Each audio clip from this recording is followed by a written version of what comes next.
Bonjour, alors bon retour à tous, j'espère que tu as passé des bons congés, que tu en as profité pour faire plein d'activités, écouter plein d'émissions, tout ce que tu veux, donc j'espère que tu es revenu en forme. Évidemment, les vacances, c'est jamais assez long, mais bon, on n'a pas le choix de recommencer. Donc, on commence l'année avec un nouvel univers, donc on va appeler Terre et Espace. Et aujourd'hui, je te parle de la partie Terre. Donc, j'aimerais que tu prennes ton cahier Origine à la page 262. Et je commence tout de suite en te présentant la Terre. Donc, voici la Terre. Et là, t'en fais pas, pour la page 261, je vais y revenir, mais je veux commencer par ça. Donc, je fais un petit peu le contraire de d'habitude. Donc, j'ai pris la Terre, puis c'est comme si on l'avait coupée, donc pour te montrer l'intérieur. Je commence avec le plus creux de la Terre et je vais revenir jusqu'à l'extérieur. Donc, la petite boule jaune ici, pour différencier, donc jaune-orange, là, la petite boule jaune à l'intérieur, c'est ce qu'on appelle le noyau. Un peu comme une pêche, là, quand tu viens couper une pêche, il y a vraiment un gros noyau à l'intérieur. Ben, fait pour vrai, ça ressemble vraiment à ça. Donc, c'est le noyau de la Terre. Le noyau, on le divise en deux parties. Alors, tu as le noyau interne, donc le plus au centre de la Terre. Et tu as aussi ce qu'on appelle le noyau externe, donc la partie un peu plus jaune-orangée qui est ici. Ensuite, si je me dirige encore un peu plus vers l'extérieur, donc j'arrive à ce qu'on appelle le manteau. Donc, le manteau, là, pour donner un petit truc, là, un manteau pour se recouvrir, hein, donc ça vient recouvrir le noyau. Alors, le manteau se divise aussi en deux. Alors, tu as la partie ici qui est plus orangée, qu'on appelle le manteau inférieur, donc qui est plus au centre de la Terre, et tu as le manteau supérieur, donc qui est plus à l'extérieur. Donc, c'est la partie un peu plus orange foncé qui commence à être brun ici, donc le manteau supérieur. Et finalement, donc, on arrive, si tu veux, à notre plancher à nous autres, là, si je peux dire ça comme ça. Donc, on arrive à ce qu'on appelle la croûte continentale et à la croûte océanique. Donc, océanique pour tout ce qui est océan, l'eau. Et continentale, ben, pour tous les continents, donc tout ce qui est solide et rocheuse. Okay? Donc, nous, on vit sur la croûte continentale, juste pour que tu puisses comprendre ce que je dis. Alors, voici l'intérieur, donc les structures intérieures de la Terre. Je reviens maintenant à la page 261. Donc, voici là la même image, si tu veux, mais très simplifiée. Donc, on part de la boule qui est le noyau. Puis là, on se rappelle que l'anneau se divise en deux. Ensuite, si on remonte à la surface, on arrive à ce qu'on appelle le manteau.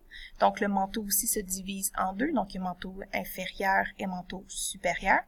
Et finalement, on arrive à la croûte terrestre. Donc, la croûte terrestre, je vous ai présenté la croûte continentale et la croûte océanique. Donc, on va venir mettre des beaux mots, des belles définitions sur toutes ces structures-là. Donc, tu vois, je vais prendre mon crayon. J'ai-tu mon crayon? Non, j'ai pas mon crayon. Prends mon crayon. OK. Alors, tu vois ce que je viens de dire, la croûte terrestre. Donc, la croûte terrestre, elle enveloppe le globe. OK? Donc, c'est vraiment la partie la plus externe de la Terre. Et elle est composée principalement de roches. Donc, terrestre, terre. Là, donc, c'est plus solide. C'est peut-être un petit truc pour t'en rappeler. Et là, on te dit que la croûte terrestre se divise en deux. Donc, la croûte continentale, comme j'ai dit, ça correspond au continent, et en croûte océanique qui correspond au fond des océans, donc l'eau, pour un petit truc. Ensuite, on a le manteau, donc le manteau qui est formé de roches solides et de roches en fusion. Donc, fusion, on se rappelle, donc il y a des roches qui commencent à fondre. Pourquoi est-ce qu'on a deux types de roches? Ben, parce qu'on a deux types de manteaux. Donc, on a le manteau supérieur, qui est pour la partie solide, donc les roches solides, et on a la partie, où est-ce qu'elle est? Le manteau inférieur, donc pour les roches en fusion.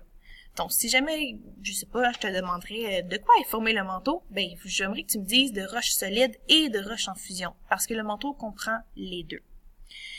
Et si on continue à creuser dans la Terre, donc on arrive au noyau, et là, le noyau est formé de fer et de nickel, et encore une fois, le noyau se divise en deux. Donc, on a le noyau externe, que lui, il est à l'état liquide, et on a le noyau interne qui est à l'état solide. Alors, juste pour que, tu sais, je t'ai montré la Terre au complet, je l'ai comme découpé pour que tu puisses voir l'intérieur. C'est un petit schéma, c'est pas vraiment à apprendre, là, mais c'est juste pour que tu comprennes. Donc, la croûte océanique là, représente environ 2%. Donc, elle représente juste ça sur tout le schéma. Elle représente juste cette petite portion-là. Le noyau, donc le milieu de la Terre, représente à peu près 17%. Et là, regarde le manteau, 81%. Alors, je vais revenir là. Le manteau, là, c'est tout ça. Donc, le manteau prend beaucoup de place. Et là, tu vois la croûte terrestre, hein, c'est toute mince, c'est tout petit. Et le noyau, ben, il est comme de forme moyenne, si tu veux. Donc, voilà, je pense que j'ai rien d'autre, ça, j'en ai parlé, puis ça, je pense, c'est des activités. Fait que c'est tout, donc c'est vraiment juste une petite introduction sur la section 8.1 pour la structure interne de la Terre. Vous allez voir si jamais tu avais mal compris ou que tu voulais juste venir regarder pour mieux comprendre certaines parties, ben il n'y a pas de problème, donc tu peux nous la réécouter plusieurs fois. Donc voilà, on va se revoir pour d'autres vidéos, donc pour la section 8.2 un peu plus tard. Bonne journée!